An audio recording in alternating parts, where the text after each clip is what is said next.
just follow up, one thing also that she's running into, the biggest problem is we can't get it in the reader eye. If we can't get it through E. coli, right, then we can never test it. So we have to have something at least to get through E. coli Sure. and then be able to test it out. But it's a good question. Absolutely. Yeah, yeah.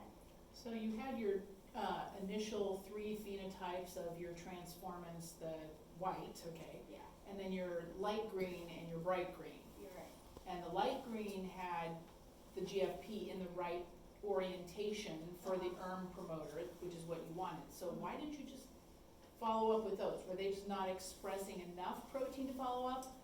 Or was because you wouldn't expect the GFP or whatever protein is in there is to switch and then be going from the lactose promoter, right? Like, I think it's because we wanted to take the lac promoter out so that expression from the ERM promoter wasn't like dulled by the lac promoter, and you don't want to have like this conflict where you have 2 promoters going in opposite directions and then like creating whatever product. So if you remove one, you should have like expression only coming from a single promoter and not like 2 different okay, ones. so the lactose promoter, even though it's making nothing, Well, it was it's not making your GFP, if you know, the ERM Oh, I see what GFP in you're that saying, direction, yeah. right? Mhm. It's coming from the other direction, so Right. it's making an anti-GFP, if Yeah, you will, whatever, yeah. a junk protein. Yeah. But it could compete, Yeah, is what you're saying? I think one of the reasons why is we saw like a difference in intensity, where the lac promoter was showing more GFP expression compared to the ERM promoter, and so we thought it was overpowering it, and so whatever, even though like GFP could be in the same orientation as the ERM promoter, whatever is coming from the lac promoter might have some negative effects on like expression from that ERM promoter. Aren't there plasmids that have lac repressor? Yeah. Mm-hmm.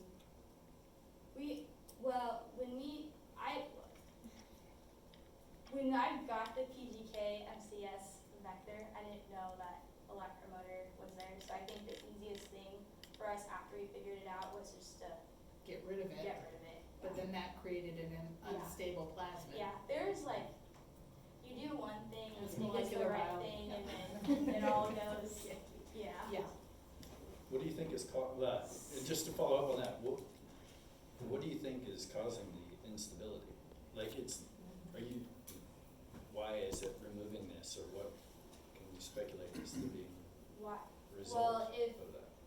it's making like the MX PEP transcripts and those just happen to be toxic Right. to the cell, it might want to stop that from happening by mutating or like selecting for mutations that stop those transcripts from accumulating.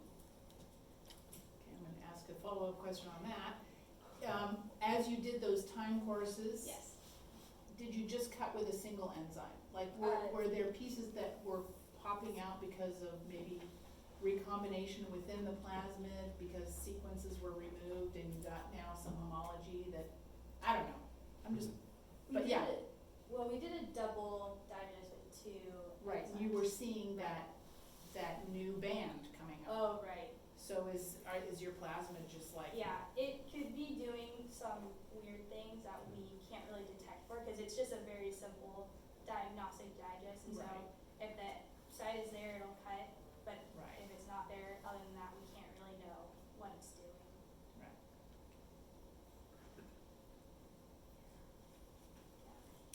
Okay, I have a question, back to celiac disease Yes. and these prolyl endopeptidases. Mhm.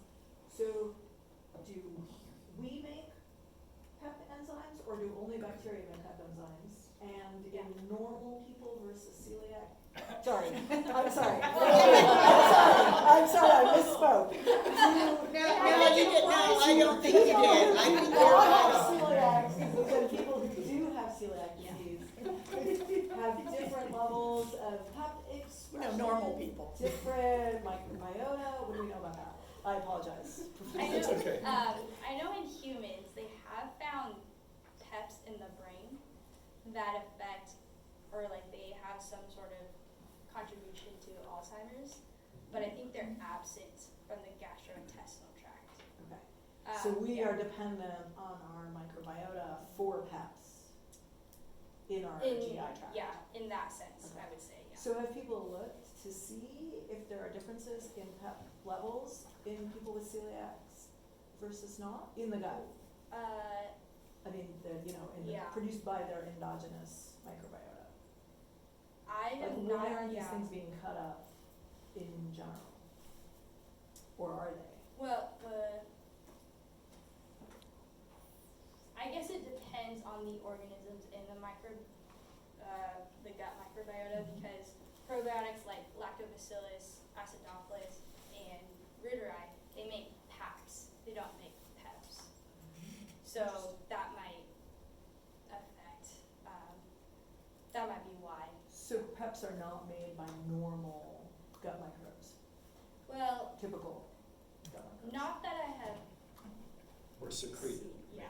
maybe. Oh yeah, secreted. Right. Yeah. Mhm. They're made, it's made, but maybe not secreted. But not secreted. Just to kind of follow on that, how long have we been eating gluten? How long has wheat A lot. and barley and rye been in the human diet? I mean, we're talking about, the evolution of Yeah. enzymes, like, these are the primary grains and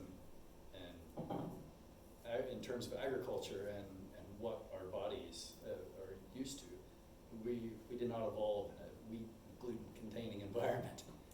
Eating, I mean, that was something within the last 10 to 15,000 years, I think. They've suggested that it's gotten into the diet, right? So we don't have enzymes that deal with this.